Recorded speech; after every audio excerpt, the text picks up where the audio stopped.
We are going to cross straight now to the United Nations General Assembly in New York, as I mentioned earlier. Mahmoud Abbas, the Palestinian Authority president, speaking now. Let's listen to him. God's blessings be upon you all.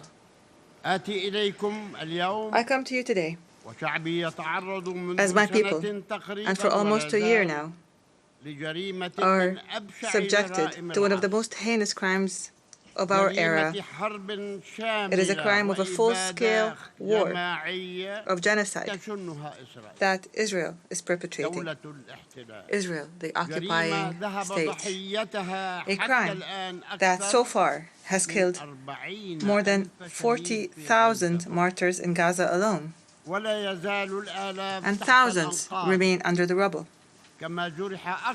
A crime that has injured more than 100,000 others to this day, and matters are getting worse. Hundreds of Palestinian families have been annihilated. Entire family names have been wiped out of the civil record. More than 100 families have been completely wiped out of the civil record. They no longer exist. Thousands have died because of the spread of disease and epidemics and the shortages in medicine and water. Moreover, more than 2 million Palestinians in Gaza have left their homes multiple times in search of safety and fleeing the systemic operations that the Israeli occupying army is perpetrating. And as this war of aggression continues, dozens are being killed every day, and double that amount is being injured amongst our bereft people in the Gaza Strip and in the West Bank and in Jerusalem. I'm not here to respond to the lies of the Israeli Prime Minister, lies that he said in his speech before the U.S. Congress in July, where he claimed that his army does not kill innocent civilians in Gaza. I ask you by God, who is it then that killed more than 15,000 children of the 40,000, and an equal number of women and elderly persons from our people? And who is it then that is continuing to kill them? I ask you to answer me by God. Stop this crime. Stop it now. Stop killing children and women. Stop the genocide. Stop sending weapons to Israel. This madness cannot continue.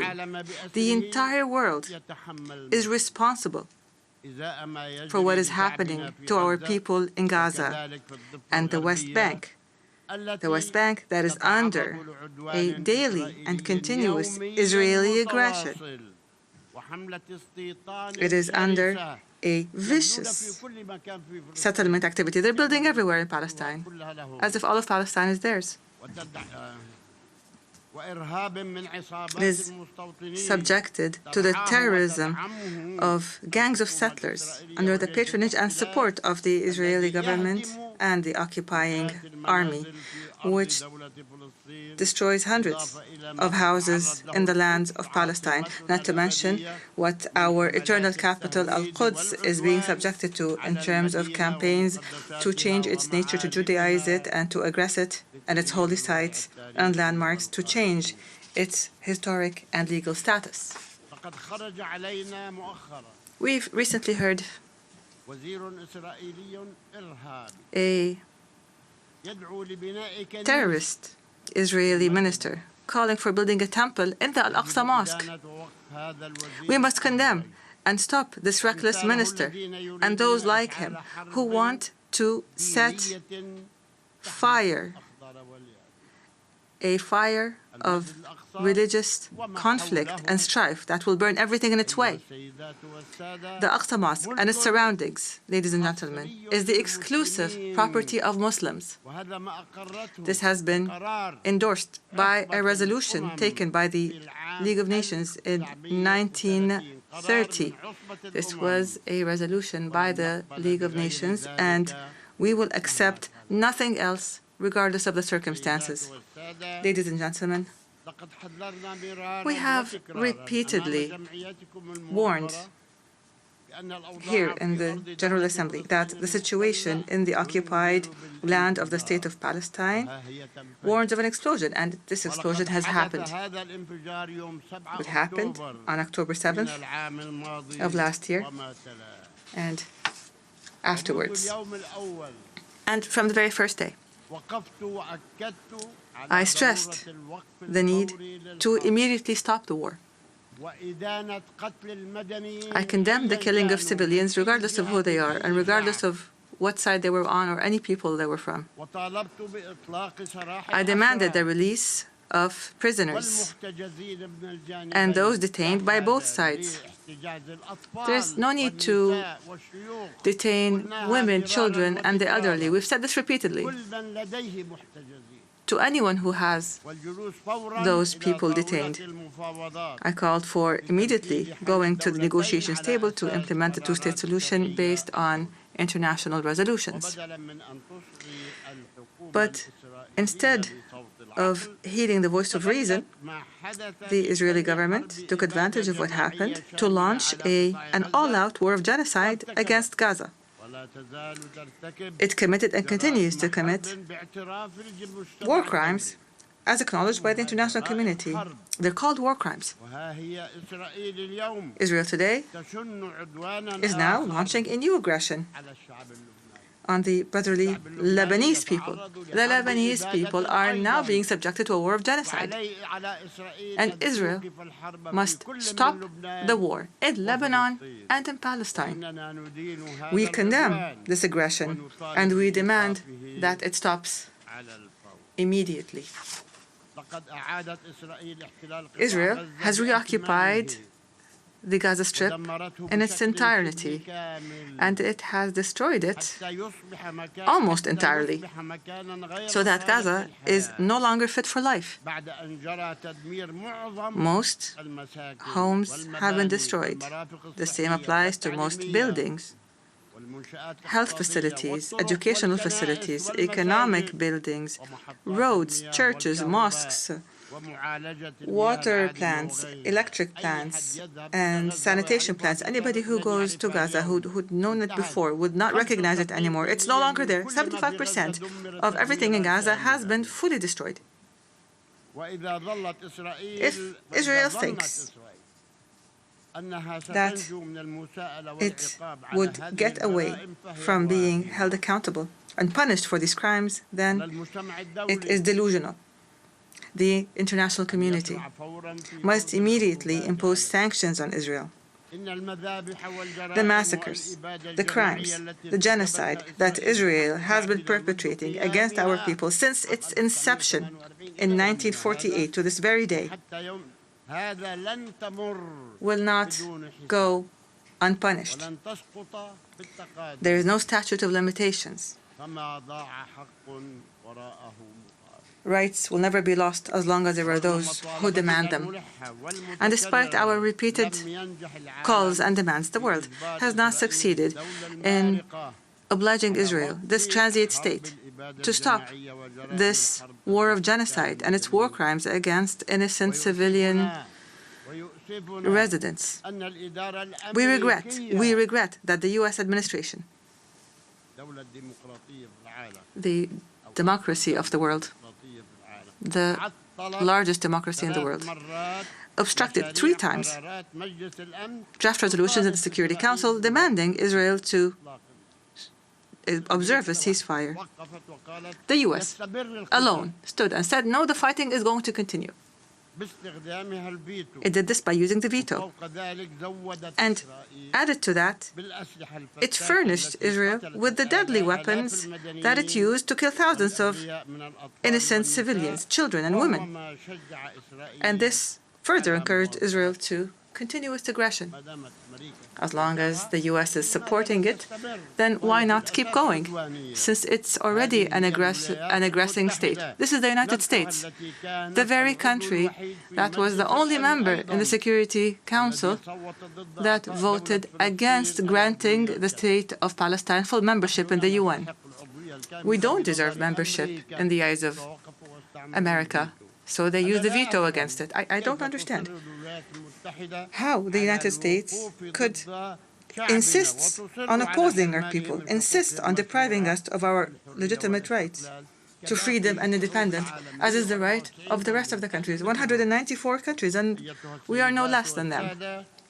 Ladies and gentlemen, Israel, which refuses to implement United Nations resolutions, does not deserve to be a member in this international organization.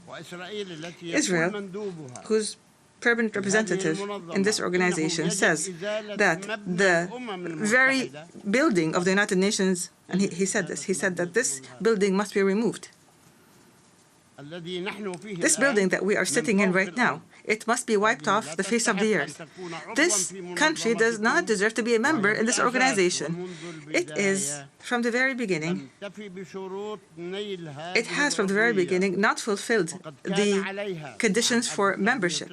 Because in 1949, when it submitted its membership application to the UN imposed two conditions. First, to accept and implement Resolution 181 and Resolution 194. Without implementing these two conditions, you will not be granted membership in the United Nations. Moshe Sharet, the foreign minister at the time, wrote a pledge. You will see it. A pledge, a written pledge that he and Israel are committed to the implementation of those resolutions. And since 1949 to this very day, nothing has happened. We are going to submit a request, an application to the General Assembly on this matter. And as I said, if you return, then we will return. If they do not step back, then we will do more. I take this opportunity to commend the member states of the United Nations that voted with more than a two-thirds majority in favor of the draft resolution submitted by the State of Palestine, supported by a large number of friendly and sisterly countries, to adopt the ICJ's historic advisory opinion issued on the 19th of July 2024 to end the illegal Israeli occupation of the State of Palestine in a period of 12 months. For the very first time, there is a specific time frame. We demand the implementation of this particular requirement, including an immediate cessation of annexation and settlement activities, dismantling of existing settlements, and evacuating settlers from Palestinian territories. There's 600,000 settlers, and they're living on our land. Why don't they go back to their homes? We must give reparations to Palestinians and for damages that were a result of the unlawful policies and the practices of the occupation, and many other such issues that were mentioned in the ICJ's advisory opinion. We want what the ICJ stated and what the entire world accepted in the General Assembly with a vast majority that far exceeds a two-thirds majority. And Israel must be made to implement it. We rely on this resolution, which is the embodiment of international will and the principles of international law and the mechanisms that were adopted in this regard to guarantee implementation. We hope that this resolution would be implemented. Of the 1,000 resolutions taken on the Palestinian people since 1948 until this very day, and not a single one has been implemented yet. Ladies and gentlemen, today I feel very grateful as well as I see this large, great shift in the positions of member states in the United Nations as they support Palestinians' rights to an independent state that is recognized and that deserves full membership in this organization, as is the case with the rest of the countries in the world that love freedom and peace. In the name of the Palestinian people, I thank you for this support. I thank you for your support of what is right, of justice, to achieve peace in our region. I call upon you to apply the laws of international law according to responsibilities and sovereignty. We don't ask you for more than you can do. We ask every state to give us our support within the realm of its responsibility and sovereignty. I also express our gratitude and appreciation for the demonstrations that spoke against the genocide in Gaza and that supported Palestinian rights that have been taking place throughout the world, including the American people. And I acknowledge the American people are marching in the streets in these demonstrations, and we are grateful to them. We appreciate what is happening in European countries and the noble supporters that come to Palestine, risking their lives as Israelis attack them. And here, I would like to make special mention of the Turkish-American martyr Aisha Noor, killed by the occupation army in cold blood. I say to those, the Palestinian people will not forget your honorable stand. We will remember you proudly when the occupation is eliminated and when our people enjoy freedom and independence. Ladies and gentlemen, recently there was much talk about the next day, the day after. What shall we do on the day after? What is our policy for the day after?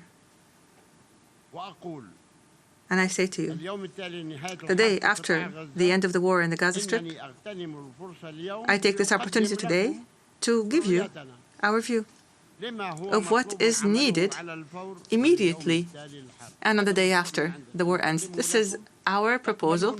We propose it to you. You can accept it, you can change it, you can amend it. We are ready for all that. First of all, a comprehensive and permanent ceasefire in Gaza and an end to the military aggressions and attacks by terrorist settlers in the West Bank and East Jerusalem. Second, humanitarian aid must be delivered urgently in an organized manner and in sufficient quantities, because there's nothing in Gaza, and they need everything. This humanitarian aid must be delivered throughout Gaza. Third, a full Israeli withdrawal from the Gaza Strip.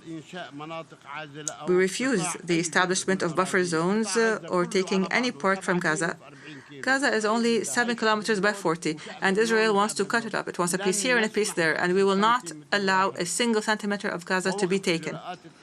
We demand that we stop the forced displacement inside the Gaza Strip or outside the Gaza Strip. We demand the return of those displaced to their homes or to have housing provided to them. Netanyahu wants in the West Bank and the Gaza Strip people to be displaced, to be evacuated to Egypt and to Jordan. We refused. The Jordanian and Egyptian governments, and I thank them for this, said we will not allow the displacement of any Palestinians and eviction of the Palestinians from their lands. Fourth, we demand the protection of UNRWA and humanitarian organizations from Israel's actions and to provide political and financial support to these organizations so that they can perform their role and offer their services to the Palestinian refugees until they return home. UNRWA was established to do its job until the refugees return. And every day Israel finds an excuse to convince others that UNRWA's work must be ended Fifth, we demand international protection for the Palestinians on the lands of their occupied land. We want protection. We are not fighting Israel. We cannot fight Israel. And we don't want to fight. But we want protection. We want our children, our women, our families to be protected internationally. Sixth, Palestine, the state of Palestine must shoulder its responsibilities in the Gaza Strip and impose its full mandate on it and jurisdiction on it, including the border checkpoints, especially the Rafah international border between Egypt and Palestine, as part of a comprehensive plan. This has existed before and it must return to the way it was. Seventh, and within the context of a comprehensive national reform process. This is a process that we're undertaking, and most countries have reviewed it, supported it, confirmed it, and thanked the Palestinian government for it. And hopefully we will continue with this process till the very end. In terms of this process, we will reconstruct our infrastructure and state institutions destroyed by Israel. We will revive the economy and establish sustainable development and rebuild the Gaza Strip. And we will hold the State of Israel fully responsible. Eighth, the authority of the State of Palestine and the Palestinian government and the PLO, the legitimate and sole representative of the Palestinian people, will have authority on all Palestinian territories in the Gaza Strip, the West Bank, and Eastern Jerusalem, as has been stipulated for us by international law. We are not asking for more, but we will not accept any less. The West Bank, the Gaza Strip, and the Eastern Jerusalem. We will not ask for more, but we will not accept any less. We will hold general elections. We're ready to hold the elections. We've been ready in the past, but Israel refused to allow us to hold these elections in Jerusalem. But if this were to happen, we're ready to hold these elections and to form a Palestinian government in accordance with the results of these elections. Ninth, we will continue to mobilize the largest possible international support so that the State of Palestine can achieve full membership in the United Nations as soon as possible. What do we lack? To be sitting amongst you. What do we lack? To be on the same footing as 194 official member states in the United Nations. We have the land, we have the authority, we have the people, we have the culture, we have the knowledge, we have everything that we need. We ask you to help us. 10th, the full implementation of the General Assembly resolution on the advisory opinion that we mentioned, issued by the International Court of Justice in a manner that would lead to the end of the occupation in 12 months, as stipulated by the resolution, as set by the advisory opinion. Number 11, hold an international peace conference under the auspices of the United Nations within a year to apply the two-state solution. So we hold this international conference so that we would resolve all the problems that remain between us and Israel. By the way, we recognize the state of Israel, but Israel doesn't recognize us. We want a solution that would protect both countries, the state of Palestine and the state of Israel, so that they can coexist in peace, stability, and security. Number 12, to adopt international peacekeeping forces by virtue of a Security Council resolution between the states of Palestine and Israel to guarantee the security of both countries. We call for guaranteeing the security of both countries. These are the elements of our vision for the day after, for today and for the day after the war ends, in the state of Palestine in general. And I call upon you to adopt this plan and to provide all the necessary means to guarantee its success. Ladies and gentlemen, a few weeks ago, I declared that I've decided to lead a Palestinian delegation to the Gaza Strip so that we can stand by our people who have been exhausted by the Israeli genocide war. I call upon you to support this decision by issuing a United Nations resolution by the United Nations here, by pressuring the occupying government so that it would not obstruct this effort. And here I welcome any state, any party that wants to join us in this visit. We'll be happy to go with you to Gaza, so that we could all see the tragedies that are taking place. I salute our heroic people that are sacrificing all that is precious for Palestine. In the Gaza of sacrifice, in the West Bank of solidarity, of Al-Quds, which is our crown jewel and our capital. We salute our people in the diaspora, in the refugee camps, to our brave prisoners in Israeli prisons. 6,000 prisoners. Israel arrests whoever it wants. Those prisoners whose dignity is being violated every day. Palestine will be free. It will be free despite anyone who objects to that. Our people will live on the land of their fathers and grandfathers as they have done for more than 6,000 years. They will continue their legitimate struggle for independence. The occupation will end. God's and peace blessings be upon you.